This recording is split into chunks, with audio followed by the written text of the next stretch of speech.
So hello everyone, welcome back to my channel. I am Rashika और जिस चीज़ के बारे में हम आज बात करेंगे वो है 5 biggest mistake international students do in abroad. So let's start this video without any further delays.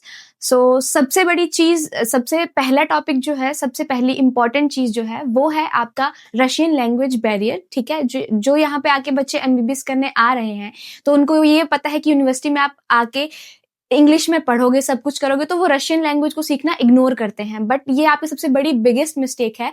आपको यहाँ पे कैंपस में सरवाइव करने के लिए यूनिवर्सिटी के बाहर कैंपस जो है आपका, नॉर्मल ग्रोसरी लेने के लिए, हॉस्टल के इंचार्जेस या फिर और भी बहुत लोग, उनसे आपको कॉन्वर्सेशन करने के लिए रशियन सीखना, यहाँ पे सरवाइव करना आपके लिए बहुत इंपॉर्टेंट है। और आफ्टर आपकी 5 ईयर जब आपकी इंटर्नशिप लगती है यहाँ पे, तब भी आपको यहाँ पे पेशेंट से कॉन्वर्सेशन करने के लिए आपको रशियन आनी चाहिए। ठीक है, तो इस चीज को हल्के में ना लेके आप ऐसा करना, अगर आप यहाँ आ रहे हैं तो कुछ कुछ बेसिक चीजें आप इंडिया से ही सीख के आने लगो, क्योंकि यहाँ पे भी आपको आके एक स्पेसिफिकली सब्जेक्ट, रशियन सब्जेक्ट लगाया जाएगा जहाँ पे आपको रशियन लैंग्वेज सिखाई जाएगी। तो इस चीज को ध्यान में रखिएगा। And the second biggest mistake is कि एमबीबीएस की पढ़ाई को अब्रॉड में आके हल्के में लेना, क्योंकि लोगों की मेंटेलिटी होती है कि हाँ, लोग अब्रॉड से एमबीबीएस करके आ रहे हैं तो वो शायद ऐसे ही डिग्री लेके आ जाते हैं, और शायद कुछ बच्चे ऐसा यहाँ पे करते भी हैं। इसलिए फिर इंडिया में जाके वो लोग, यहाँ पे उन्होंने पढ़ाई करी नहीं होती तो इंडिया में जाके फिर वो 1 साल 2 साल 3 साल ड्रॉप ले लेके उनसे एफएमजी नहीं निकलता है। तो ये सबसे बड़ी गलती होती है।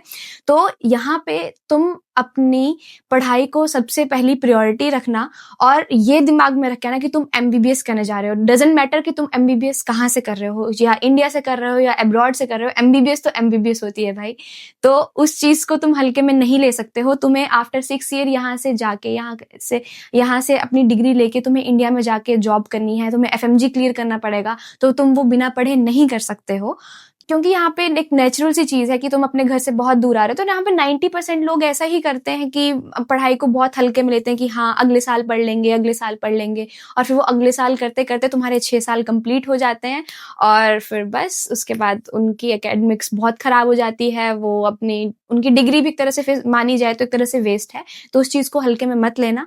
अब हम अपने अगले पॉइंट पे चलते हैं, जो पॉइंट नंबर 3 जो है यहाँ का क्लाइमेट चेंज।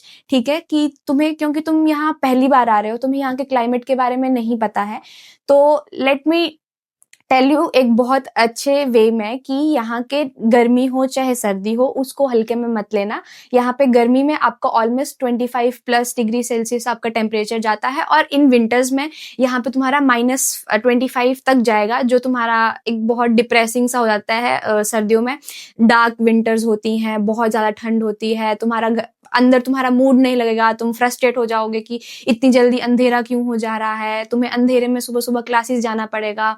तो वो चीज एक बहुत मन को, मतलब उस टाइम पे तुम्हें सबसे ज्यादा होम सिकनेस होती है। मैं इस चीज को नेगेटिव वे में रिप्रेजेंट नहीं कर रही हूँ, मैं तुम्हें एक पॉजिटिव वे में एक अच्छी तरीके से बता रही हूँ, ताकि तुम अपने आप को वैसे मेंटली प्रिपेयर करके यहाँ पे आओ। और सबसे दूसरी चीज ये कि इंडिया के विंटर क्लोथ्स तुम्हारे रशिया में नहीं चलेंगे। तुम्हें यहाँ पे प्रॉपर वाटरप्रूफ बूट्स चाहिए, तुम्हें लॉन्ग जैकेट्स चाहिए, तुम्हें muffler, scarf, your hand gloves, तुम्हें बहुत वार्म कपड़े चाहिए यहाँ पे। क्योंकि लोग, बच्चों को नहीं पता होता है यहाँ पे अभी अभी अगर नए बच्चे आते तो वो होते हैं कि उनको एक ड्रेसिंग सेंस करनी होती है, फैशन करना होता है, तो वो फैशन के चक्कर में वो अपनी ठंड को बचाना भूल जाते हैं, फिर वो बहुत टाइम तक यहाँ पे बीमार पड़ जाते हैं। तो अपनी हेल्थ का ध्यान रखना पड़ेगा तुम्हें इतनी माइनस टेम्परेचर में। सबसे लास्ट और सबसे इम्पोर्टेंट पॉइंट है जिसके बारे में बात करना बहुत इंपॉर्टेंट है। अगर हम उस चीज के बारे में बात नहीं करेंगे तो आपकी एमबीबीएस की जर्नी एक, मतलब वेस्ट होगा। ठीक है, जिसके बारे में आपको यहाँ आने से पहले आपके ना एजेंट्स बताते हैं ना कोई और बताता है, जो है एफएमजी प्रिपरेशन। तो यहाँ पे आके आपको एफएमजी प्रिपरेशन करना स्टार्ट करना होगा ही होगा, क्योंकि आफ्टर 6 इयर्स आपको इंडिया में वापस जाके जॉब करनी है, आपको वहां पे डॉक्टर बनना है। बिना एफएमजी क्लियर करे तो आप डॉक्टर बन नहीं सकते हो। तो यहाँ पे आपके फ्रेंड सर्कल्स अगर आपको बोल रहा है, आपके सीनियर्स आपको बोल रहे हैं कि कोई बात नहीं, हम इंडिया जाके 6 महीनों के बाद हम 6 महीनों में पढ़ के हम एफएमजी क्लियर कर लेंगे, तो ऐसा कुछ भी नहीं होने वाला। अगर तुम जो 6 साल में नहीं पढ़े वो तुम 6 महीने में पढ़ के कैसे तुम क्लियर कर सकते हो। तो इस चीज़ को दिमाग में रख के आना कि यहाँ आके तुम्हें साथ-साथ में यहाँ की एमबीबीएस डिग्री के साथ-साथ में तुम्हें इंडिया के लिए साथ में प्रिपरेशन करनी पड़ेगी। तो वो चीज़ अपनी आप 3rd ईयर से स्टार्ट कर देना यहाँ से, जैसे वो आप लोगों पे डिपेंड करता है आप कब से स्टार्ट करते हो। बट बेटर यही रहेगा कि अगर आप 3rd 4th ईयर से ही शुरू कर दो आप वहाँ एफएमजी की तैयारी करना। तो जो चीज़ें आपको कोई नहीं बोलेगा, आपको सभी एजेंट्स भी यही बोलेंगे कि आपको डिग्री मिल जाएगी, आप डॉक्टर बन जाओगे। तो ये चीज़ मत भूलना, अपने दिमाग में इस चीज़ को रखना। मैंने आपको 5 ऐसी इम्पोर्टेंट चीज़ें बताई हैं। इन यहाँ आने से पहले आप उन चीज़ों को दिमाग में रख के आना, एक अपनी मेंटालिटी बना के आना। और इसी तरह मेरी और इन्फॉर्मेटिव वीडियोज़ के लिए मेरे चैनल के साथ जुड़े रहें। और अगर आपको ये वीडियो अच्छी लगी हो तो प्लीज़ लाइक, शेयर और कमेंट ज़रूर करना। और अगर आपने अभी तक इस चैनल को सब्सक्राइब नहीं किया है तो सब्सक्राइब माय चैनल। तब तक के लिए bye bye. Meet you in the next video.